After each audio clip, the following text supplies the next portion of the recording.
Nichole Taylor is an associate professor of clinical anesthesiology, assistant dean of student affairs, associate anesthesiology program director at Wake Forest School of Medicine. For over a decade, Dr. Taylor has supervised residents as an associate anesthesiology residency program director and reviewed over 14,000 applications for residency. That is a lot. In addition to working in graduate medical education, GME, she has a role in undergraduate medical education as the Assistant Dean of Student Affairs. She has mentored over 600 medical students for all residency specialties. We're glad that she made it here today because apparently there is like a major storm that threatened her electricity. So with that, Nichole, we're glad you made it. Thank you, Pete, so much. I'm really happy to be here with everyone virtually, and so far so good. It looks like the storm is rolling out, so that makes me feel a lot less anxious. So today I'm going to talk with you about mentorship for med students with disabilities, and specifically specialty selection and transitioning into residency, which tends to be the more anxiety-provoking piece these days. So I like roadmaps. I always like to know where I'm heading. So today we're going to be covering all of these items, and I can't wait to hear some of your questions as well. So we're going to identify and explain the key member of the transition team to assist medical students with disabilities throughout medical education, understand the various sections of the residency application and leverage the strengths of the student in each aspect of their application package, evaluate the pros and cons of disability disclosure at various opportunities, from the residency interview, after matching at a program, residency orientation, and after a performance issue. And also discuss how residency programs and institutions can aid in medical student disability disclosure. And like the other presenters, I'm going to start with some questions that you can answer in Slido. So I'll be excited to see the polls after my talk. When is the optimal time for a medical student with a disability to engage with a faculty mentor in the specific field that the student has decided to pursue for residency? So is it A, year one, preclinical year, B, year two, the second preclinical year, C, year three, the core clinical rotations, or is it D, year four, acting internship and residency application period? I'll give you a few moments to slide over there and answer in the polls. And I'm going to answer all these questions as we go through. So question 2, where is the best place to explain the specific details of a medical student's leave of absence in the residency application materials? Is it A, the MSPE, which used to be called the Dean's Letter, B, the student narrative in my ERAS application, C, the personal statement, or is it D, letters of recommendation?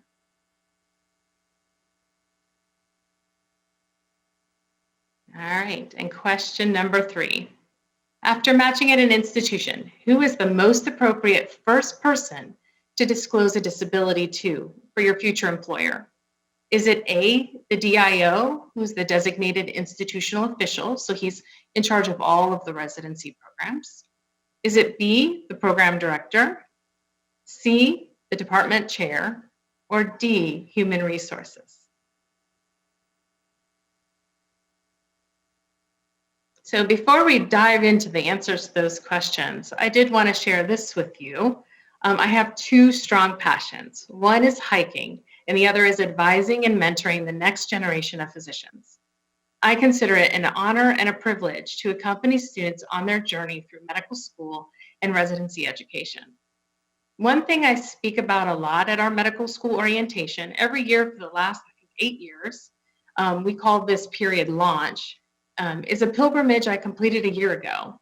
The pilgrimage is called the Camino de Santiago. It's an ancient pilgrimage that's been walked for over 1,000 years. As you can see from this picture of France and Spain, there are several routes that converge as the pilgrims head west towards the end point, Santiago de Compostela. That red arrow is showing you where they all kind of converge to. All across Europe, pilgrims will leave their doorsteps of their homes, They'll pick one of the Camino routes to start walking. They pack very little in their backpacks, just the essentials. A scallop shell is affixed to their backpacks or walking stick to let others know that they're embarking on this journey. Once they reach their destination in Santiago, the pilgrims would then turn around and walk back to their homes. Pilgrims to this day believe that everything that they need will be provided throughout their pilgrimage. Modern-day pilgrims walk the Camino for many reasons: spirituality, mindfulness, or a sense of adventure. It's common for pilgrims to walk together and share stories of their life or the difficulties that may have brought them down the Camino path. It's a journey in reflection, reevaluation, and growth. An interesting note is that pilgrims with disabilities can actually traverse this path as well. You can get accommodations along the way, and you can still receive an official certificate of completion. In fact, 37 people in 2017 reported that they did this by wheelchair. So that was a very interesting note. 5 years ago, as I started planning for this pilgrimage, I realized how this journey was analogous to the time that I've been spending advising students one-on-one. You see, students start from many different places. They have a vast amount of varied experiences, and some have encountered adversities. Most leave their homes and their support to start medical school. I see the medical schools and the residency programs like the Camino in providing the resources the student needs to be successful. We walk together towards a goal, like at Santiago. As students work through various decisions along the way, which specialty, some overcome obstacles, new ones, and the application process itself can be pretty daunting. We reach their goal, obtaining residency, and they travel a new path forward.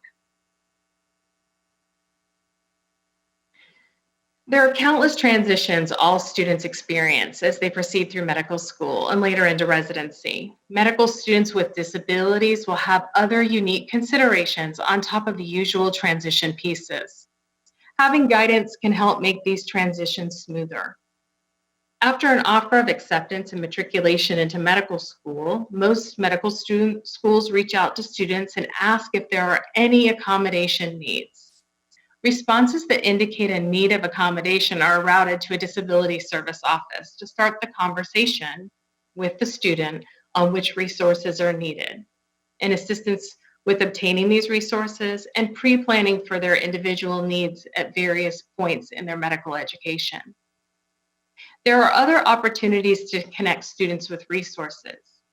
Taking advantage of the medical school orientation to discuss accessing resources for medical students with disabilities can help to normalize and set the tone that disability is a part of a larger discussion of diversity and inclusion. Orientation is another opportunity for a student with disabilities to connect with all wellness resources, so counseling, learning specialists, and a disability resource professional. A student who may not have disclosed that acceptance into medical school may decide to pursue resources for accommodation after these have been presented in orientation, if these resources are readily available. And I think that Nate brought up a really great point in his talk where he talked about people maybe have decreased function but not really consider themselves disabled. So I think having these resources right there is helpful. One way we achieve this at Wake is through a series called Voices from the Field. So during the first few weeks of that launch period, which is really orientation, we invite speakers of multiple specialties, especially specialties that the student may not be exposed to in their third-year core clerkship. For our institution, that's physical med and rehab, some of the surgical specialties, and historically that was anesthesia. During one of these sessions, I introduce anesthesia as a career path, and for the last 10 minutes, I talk about my diagnosis with relapsing and remitting multiple sclerosis shortly after fellowship.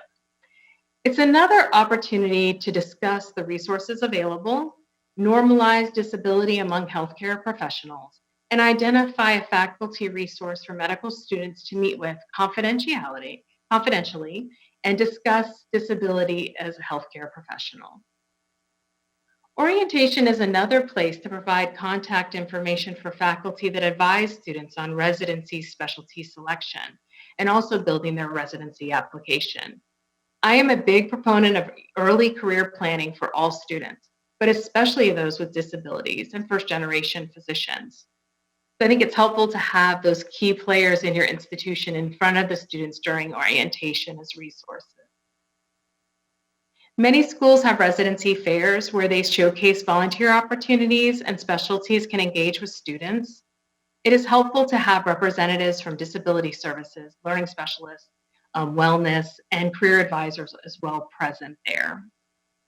Students may acquire a new diagnosis or a disability that during medical school they may find it challenging now to accommodate for when may have been easier as a college student, but may have become more difficult with that extra volume of information. This new diagnosis or change in an underlying disability may be far removed from the orientation, and they may not recall those resources existed or how to access them. It's important that all faculty, clerkship directors, and even medical student coordinators are aware of the resources to help connect the students that may disclose these new diagnoses. Recently, our anesthesia clerkship director, Erica, had a student email her about feeling overwhelmed and having some difficult time meeting the deadlines. What was really wonderful is Erica did a great job of pointing the student towards resources, allowing her also to decompress a little bit and extend that timeline. And the student then walked away feeling like she had a direction and also was very supported. I thought Erica did a great job of handling that. As we all know, collaboration is a great way to pool resources and come up with unique solutions. To me, these are the players of the dream transition team. All these key players assist the medical student with disabilities as they start medical school and then as they make that transition from undergraduate medical education, med school, to graduate medical education, residency. The next few slides, we're going to discuss each of these team members and what they bring to the table. So I love this picture. It's one of my favorites from the Camino. The medical student with the disability is the center of the team, and they are the expert. Their lived experience and the resources they've utilized to get to medical school will help the team members anticipate obstacles as they move through the preclinical, clinical years, residency application, and transition into residency. They are the center of the team.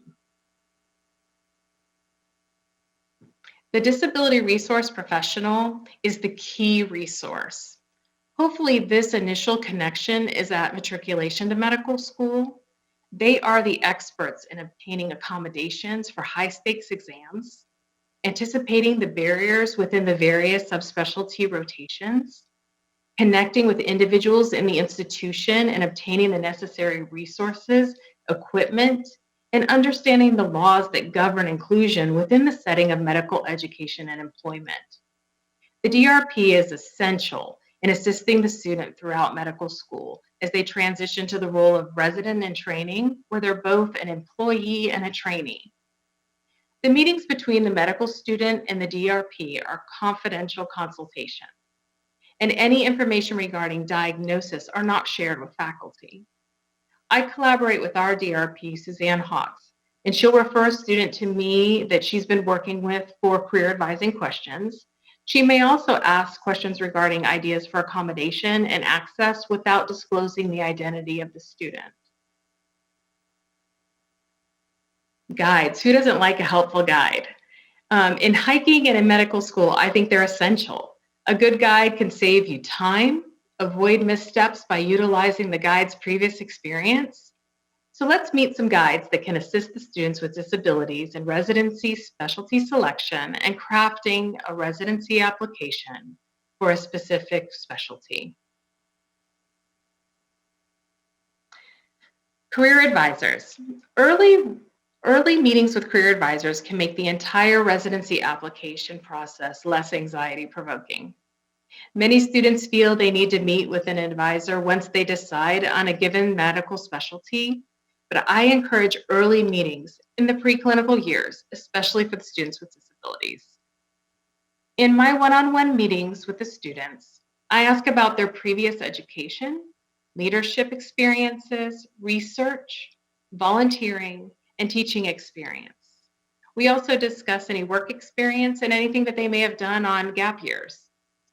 There are two key points in our first meeting that allow a student to elect to disclose information outside of the experiences that they have shared. One question I utilize is, tell me about an adversity in your life and how it has shaped who you are today. This provides a safe space for a student to electively disclose obstacles they have overcome and also stressors that may need a referral to our wellness team and potentially a disability specialist if that applies. I also end my meetings with, is there anything else I should know about you, personally or professionally, that will help us package your experiences for residency? Allowing medical students to have this open space to share what they are comfortable sharing is important, especially if it can impact their residency application and career. In the preclinical years, I focus career planning on exploring various medical subspecialties through community-free clinic experiences, research, after first year summer planning, maybe doing some observational experiences to gain exposure and insight into specialties the student's considering. The advice is very tailored to the specialty that the student is leaning towards if they know at this early point, and some don't. We discussed the preclinical courses that we discussed the preclinical courses that they have had exposure to and that they really enjoyed. If the student is considering several different residency specialties, we focus our application building on the one that is the most competitive or has the most requirements. And this usually comes up with research with some of those surgical subspecialties, or possibly even one of the core clerkships experiences, and they're not going to get a certain rotation outside of those core clerkships. I always take into consideration their interests, and we will discuss how to build their resume based on their interests, their strengths, and choose from the various extracurricular activities to build their residency CV. Once a student has selected a specialty, we can evaluate how the application aligns with the NRMP match data. And then we will also take a look at the NRMP website. Every year, this is updated. It'll talk about the various numbers of research experiences for each specialty, volunteer experiences, leadership experiences, and then the USMLE and COMLEX examinations. So at this point, when the student has kind of declared which specialty they would like to pursue, it's time to get a specialty-specific advisor onto the team to continue to build the student's application and provide specialty-specific guidance. In some instances, like in mine, the career advisor could also be the subspecialty advisor. So for anesthesia, I might be both of those. It's important that a student spend significant time with the specialty-specific advisor. This will provide the student exposure to the entirety of the field they are considering for residency. This extra time can be during, like I said, summer break, first and second year, free time or break, or elective time early in the medical school curriculum. Spending time in the environment can provide the student with an appreciation of the breadth, the depth, the pace, the environmental space, and the spectrum of the patient population that they may be caring for in the future. The student will also gain valuable insight into the evolving roles of the resident. The roles, responsibility, and expectations of the trainee significantly changes as their autonomy progresses through residency. So it's important that they have that valuable insight. And with deeper exposure over a longer period of time, I think that they can delineate the differences, those expectations. The specialty-specific advisor can also help the student interpret the ACGME, which is what accredits the residency's 6 core competency requirements for that specific field, and also specifically the medical board requirements. And these could be technical or specific patient population numbers that they must hit. The advisor will also know the specific expectations of the field more in depth than, say, the more general career advisor. Some fields require multiple research experiences and publications in the field prior to applying to residency. The advisor can help direct the student to colleagues that can provide the student with these research opportunities. Obtaining a strong letter of recommendation for residence application is made easier when this professional relationship is developed over time, and the letter writers can endorse the strengths of the applicant for the field by highlighting their competencies in it and their strengths. Networking in certain residency fields is highly valued for more competitive residency programs, and this is one way a student can form a network to help them achieve their career goals. Here's an example from the American Board of Internal Medicine of a procedural competency that a resident would be expected to complete before they finish. On this slide, we have a list of procedures in the first column to the left. The column to the right has X marks indicating the level of competency that must be achieved. As you can see from this slide, for a vast majority of the procedures, a candidate must know understanding, explaining these procedures to the patient is the only level that they need to achieve for it to meet the competency. So they don't necessarily need to perform all of these. Now, for some of them, like advanced cardiac life support, drawing venous blood, drawing arterial blood, or performing a pap smear with cultures, they do need to indicate that they can perform this safely and competently. But on my next slide, I'm going to show you some other verbiage from the brand new 2020 requirements of the American Board of Internal Medicine. This is a quote right from their site. Procedural competencies need not be determined solely on a minimum number of successfully completed procedures, but may be customized as appropriate through simulation, direct observation, and other criteria determined by the program director and clinical competency committee. So the ABIM recognizes that internal medicine graduates will likely perform some invasive procedures in the course of their future training or practice, but they also acknowledge that these specific procedures will vary based on subsequent fellowship training.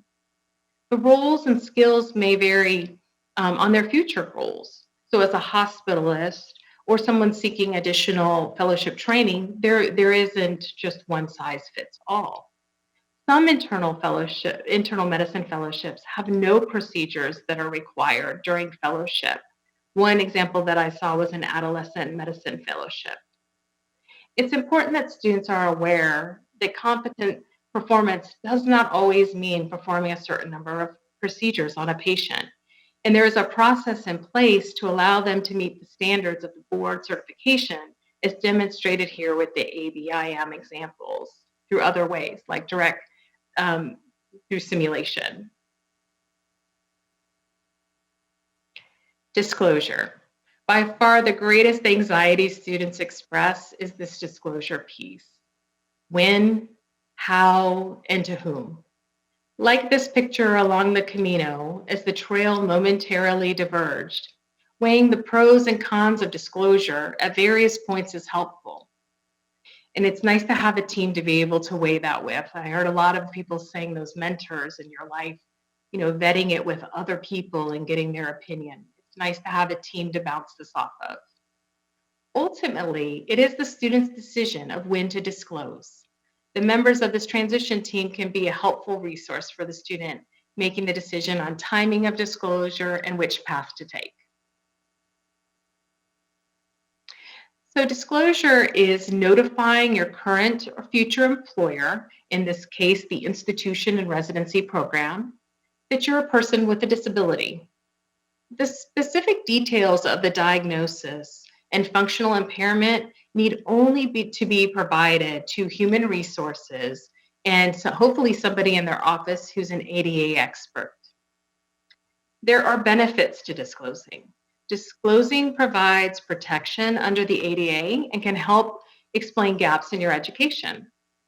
It allows for pre-planning for purchasing of equipment. One thing that I've had to do a couple times throughout my time as a program director is sometimes if somebody has a left-sided weakness, with MS, I actually have a left-sided weakness and inability to use a direct laryngoscopy. So that's that blade that we put in the patient's mouth to put in the breathing tube. And so, it does take some time for us if we have a med student like that rotating with us or a resident to get a right-sided blade for them. So it's an easy accommodation, but it does take some time to get that equipment. Disclosing allows the learner to receive the tools they need for success and to feel supported and assist them in achieving their goals. So now we're going to talk about all of the aspects of the application materials for residency. There are various documentation items in the application, and these may require disclosure early on for some medical students. We will discuss each of these.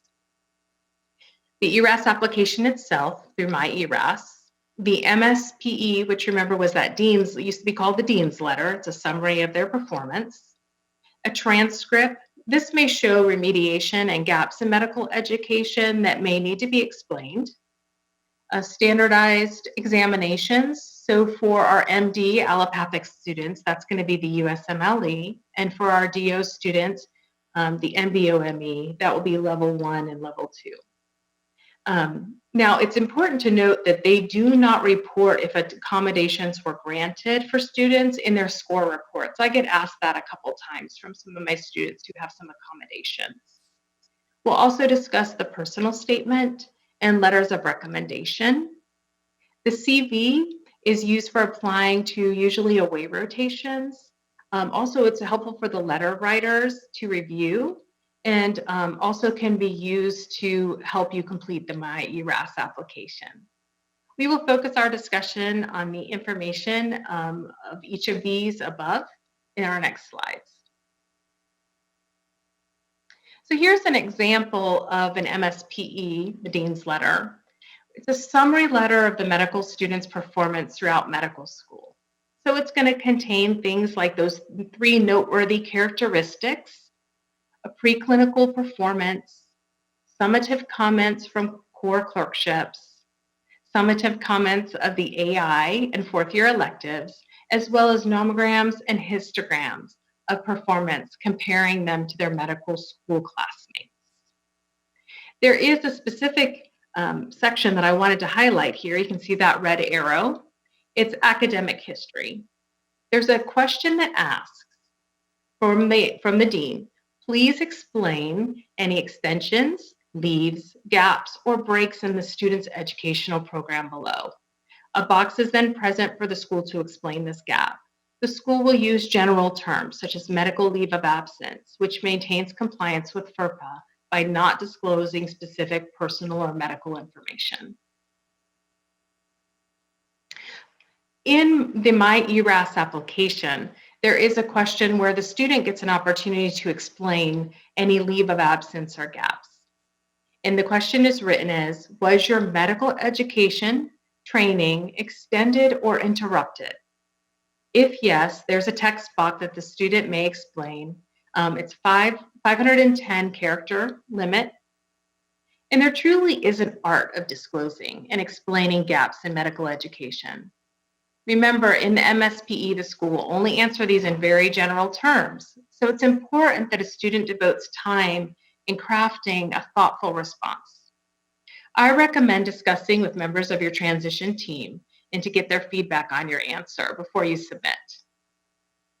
Some key items that can be helpful to include when you're crafting your explanation is that the student elected to take the time off to address a medical issue. Explain what the issue was, being direct and concise if you feel that you would like to.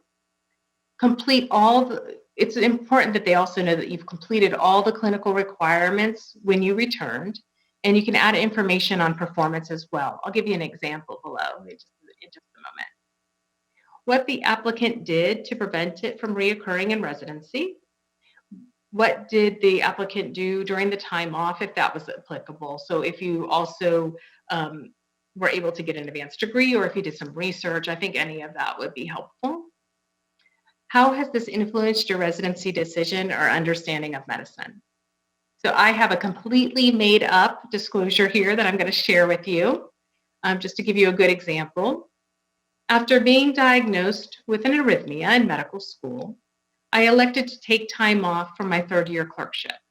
It was important that I address this medical condition that impacted my health, my ability to perform in clerkship, and provide a safe patient care. I successfully underwent a procedure that has helped me manage this condition. I was able to return to the clinical environment and complete all rotations in third year with high pass and honors. This condition will not impact my future performance in residency or my ability to provide excellent patient care in the future.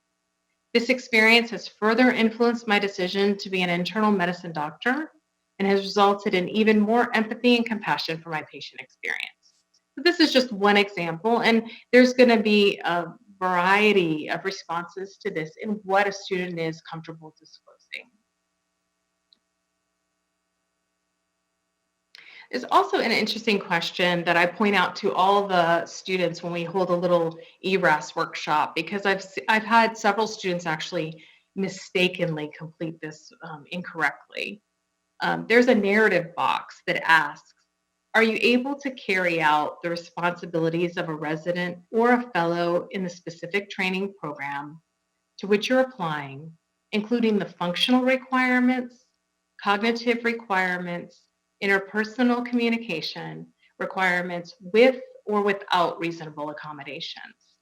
In my 11 years of reviewing applications for anesthesia, I've, I have only seen a handful of students indicate no response, which in each time was an error, because what would happen is shortly after ERAS was released, I'd get an email from the students saying that they incorrectly selected the no response answer, and that they were capable of doing it. So I like to warn all students about this, because it's unfortunately in the application with a bank of questions that the answer is no. And so I think they tend to make an error there sometimes. It is important that all medical students are aware of the core and technical requirements of the specialty they're selected to apply for in residency, and they're confident they can meet these accommodations. And that's where I think that specialty specific advisor and career advisor can be specifically really helpful.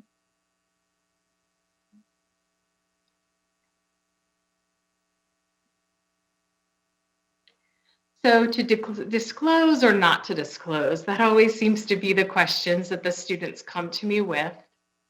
Some students choose to disclose in their personal statement, especially if they have maybe a physical disability that they will need accommodations for their interview.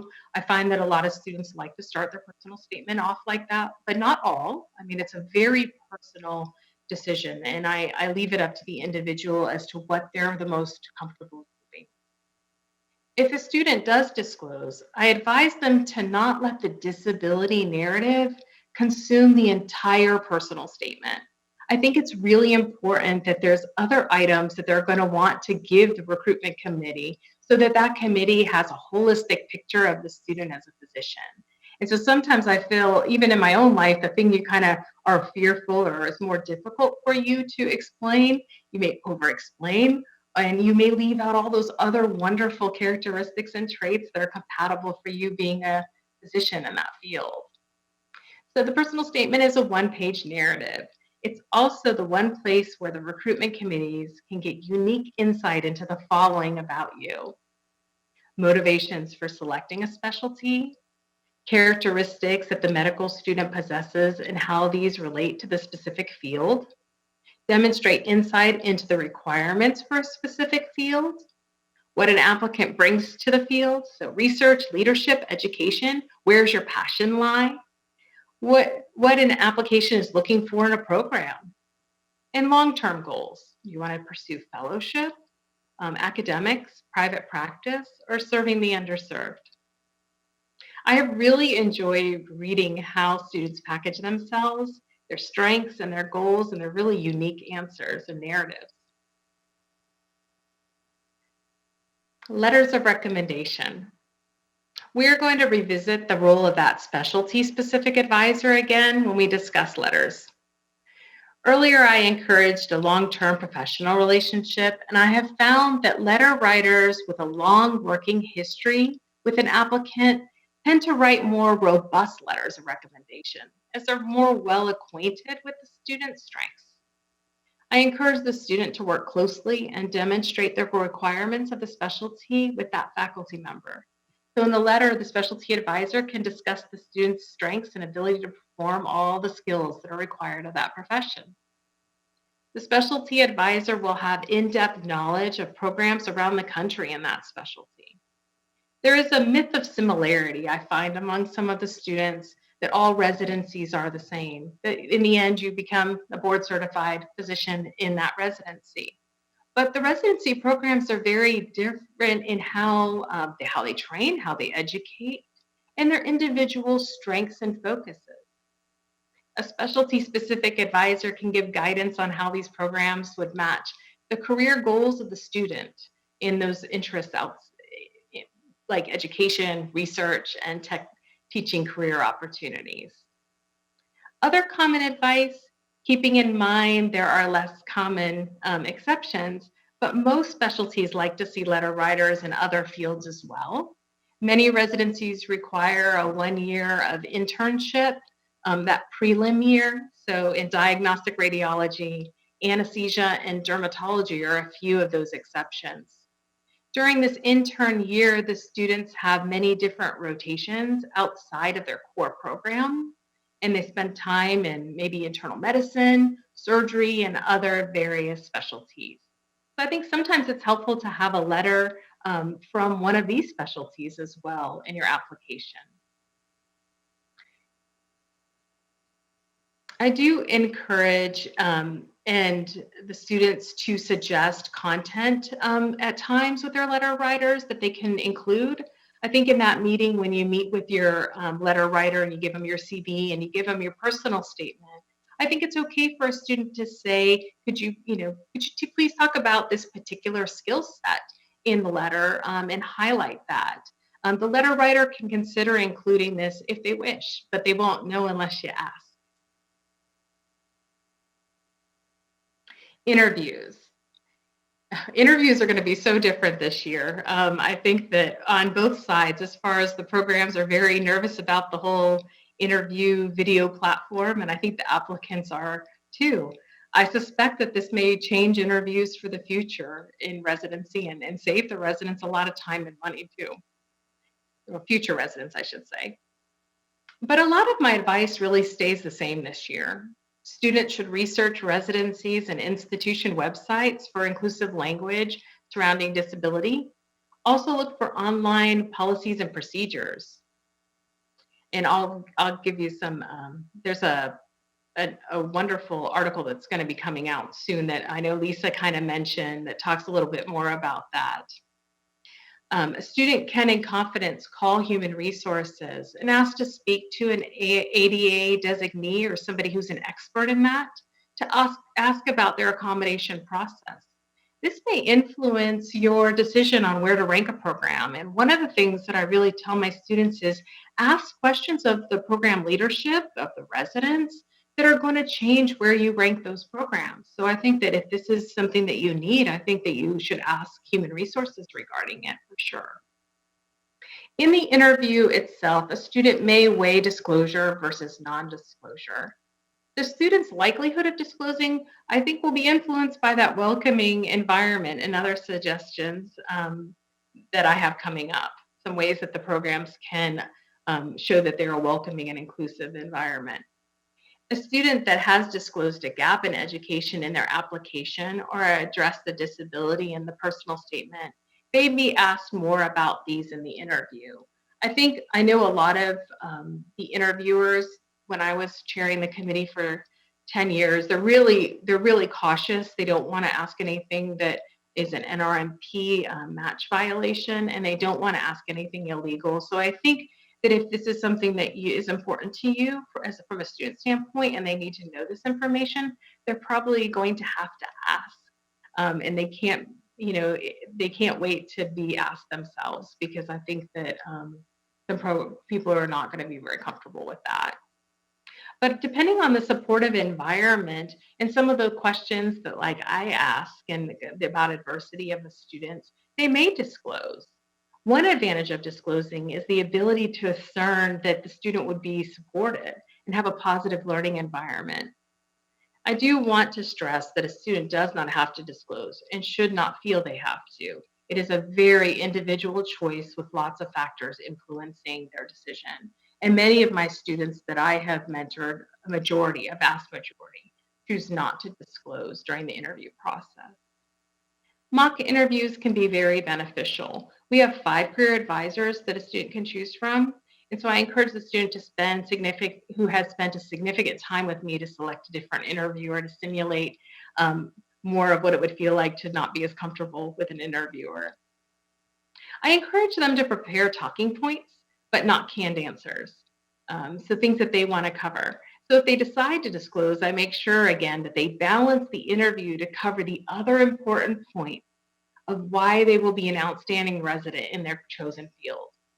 If they do disclose, they can also nail the interview, I think, when they mention their familiarity with the ACGME core competencies and the board requirements, and how they are confident that they can meet the requirements of the specific medical board after they've been reviewed. So I think that would be a strong statement.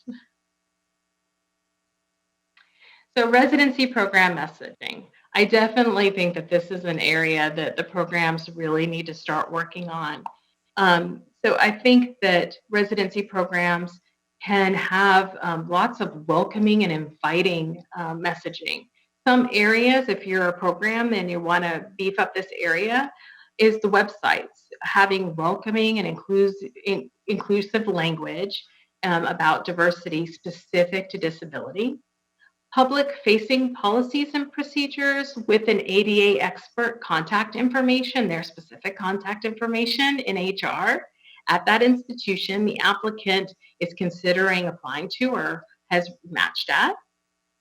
Including messaging about inclusion surrounding disability in any brochures, program overviews that the program directors may give, helps to set a tone for the applicant and all the applicants in the room, not just the one that may have disability, but everyone in the room can see that this is a welcoming and supportive environment.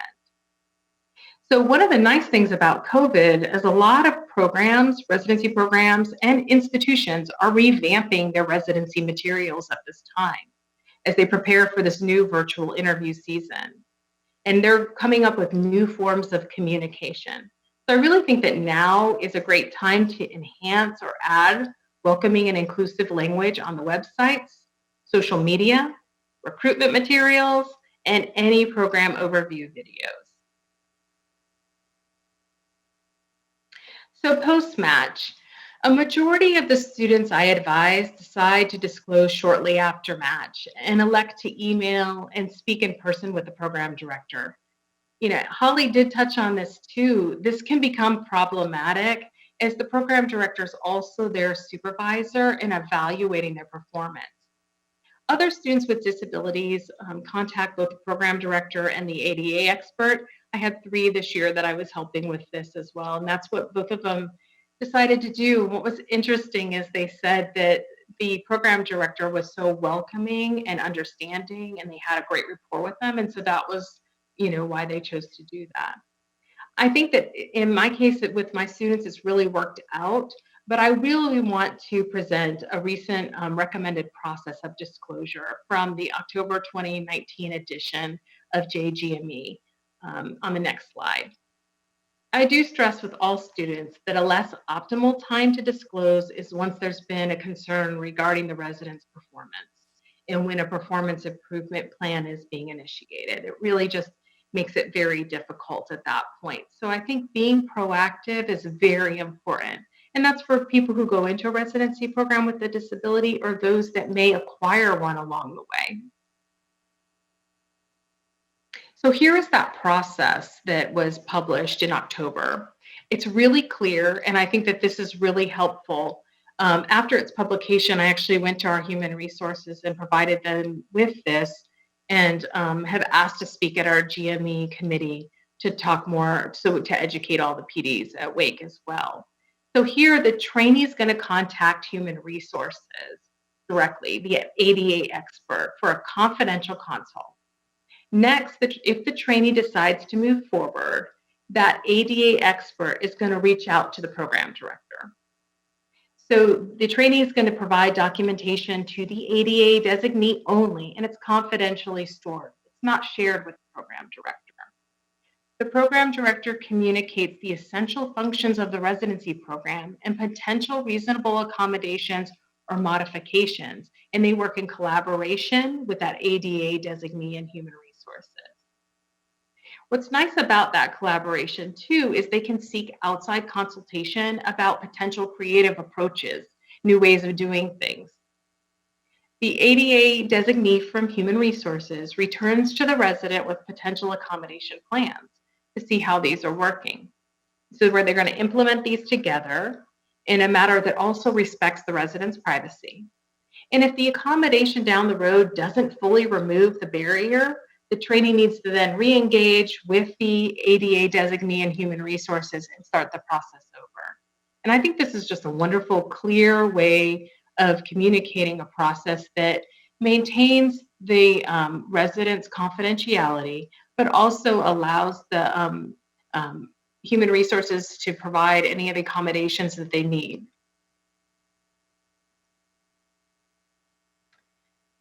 So protecting your educational investments. Before medical students leave for residency, I discussed disability insurance with them, both group insurance and private insurance.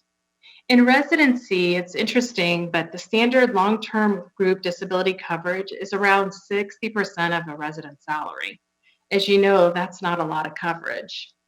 If they were to be out for a significant time, and many have incurred just crushing student loan debt, and there's very strict rules on forgiveness about this debt. I do encourage the students to meet with the institutionally approved group long-term disability agent just to discuss this additional coverage if they're interested. Many institutions also offer an extension of the group long-term disability coverage without factoring in pre-existing conditions or requiring any health physicals, so they can buy into the group plan and take it with them when they leave.